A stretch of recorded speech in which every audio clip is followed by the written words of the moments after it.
Por que essas igrejas modernas de hoje preferem esse liberalismo do que igrejas que têm uma teologia mais sólida, né? Uma doutrinação mais bíblica? Por que essa preferência? Agora a gente sai um pouco desse contexto cultural geral e agora vai para a questão do cristianismo mesmo, entre eles na própria congregação, em igrejas. Por que essa preferência para o liberalismo, uma igreja que às vezes impõe, Ademir, uma calça, um estilo de vida, mas que não oferece algo sólido bíblico? Há igrejas que dizem assim, não, viva segundo as escrituras, você pode jogar sua bolinha, você pode viver com sua família, mas viva um padrão mais piedoso, mais bíblico. E as pessoas rejeitam isso, preferem realmente o misticismo, porque há essa preferência e uma rejeição, sim, a uma prática mais piedosa, mais bíblica, né, segundo a visão de muitos cristãos hoje em dia. Ok, eu vou explicar isso de duas formas, tá? As duas são verdadeiras, só que uma não é que é mais verdadeira do que a outra, mas a outra está um pouco mais enraizada nessa questão cultural. Vou explicar isso aí. A primeira delas é o seguinte: existe uma batalha de extremos, né? Eu lembro muito bem, quando você deve lembrar também, quando eu, jovem cristão, né, acabando de entrar nesse meio evangélico, eu era aquele rapaz lá do hip hop, né? Aquela coisa toda.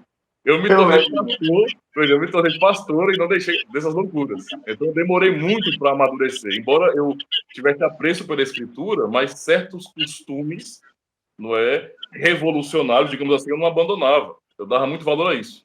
E uma coisa que eu percebi é o seguinte, que havia uma batalha de extremos. Você tem aquela turma hiperconservadora, que não são conservadores, certo?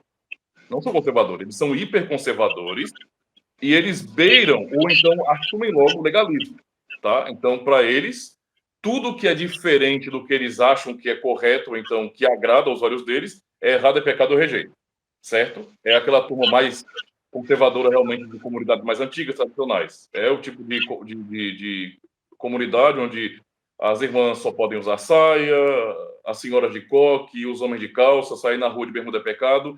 Tem esses extremos, certo? E do lado contrário, o extremo oposto, que é tão errado quanto, você tem aquela galera mais jovem que não quer se submeter a esse tipo de julgo e, ao invés de buscar equilíbrio cristão, eles buscam ser totalmente opostos.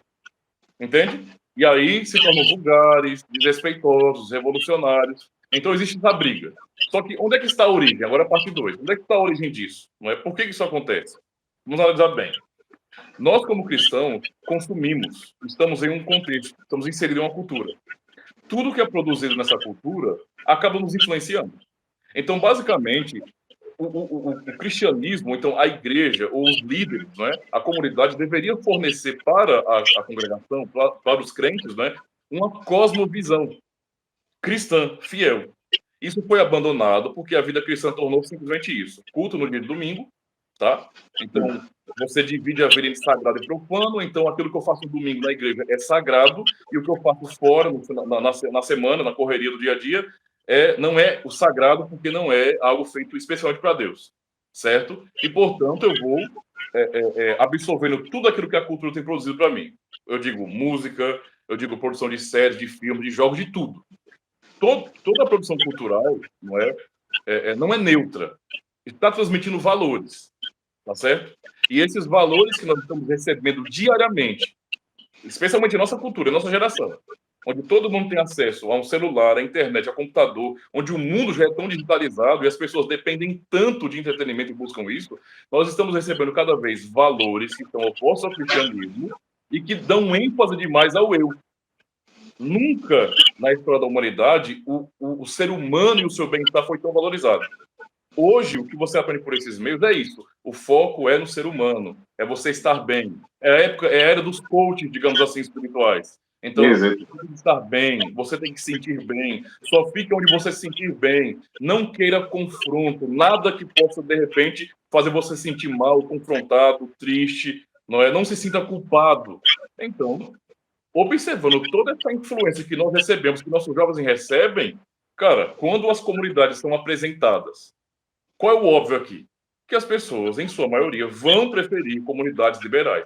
Porque nas comunidades liberais, eles vão andar, de acordo com o curso do rio.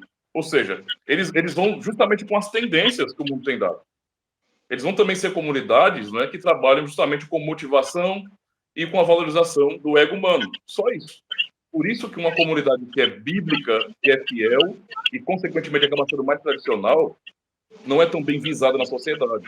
Porque você vai para uma igreja liberal, poxa, você ouve lá, numa igreja liberal, que Jesus ama você e ele gosta muito do jeito que você vive, ele aprova as suas obras, você é o queridinho dele.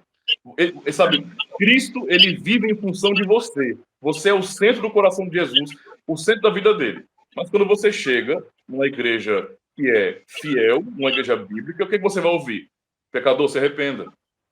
Entende? Olhe para a sua própria vida. Você sendo um cristão como você deveria ser, ninguém quer ouvir isso. Quem tem recebido essas influências do mundo não quer ouvir esse tipo de coisa. É o mesmo exemplo aqui que você vai entender.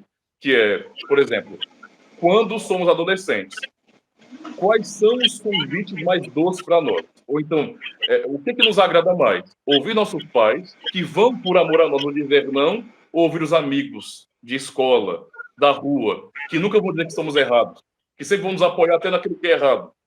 Entende a situação? É por isso que igrejas que são fiéis não são tão frequentadas e buscadas, porque realmente o mundo está aprendendo a não ter Deus em primeiro lugar, mas o ser humano em primeiro lugar.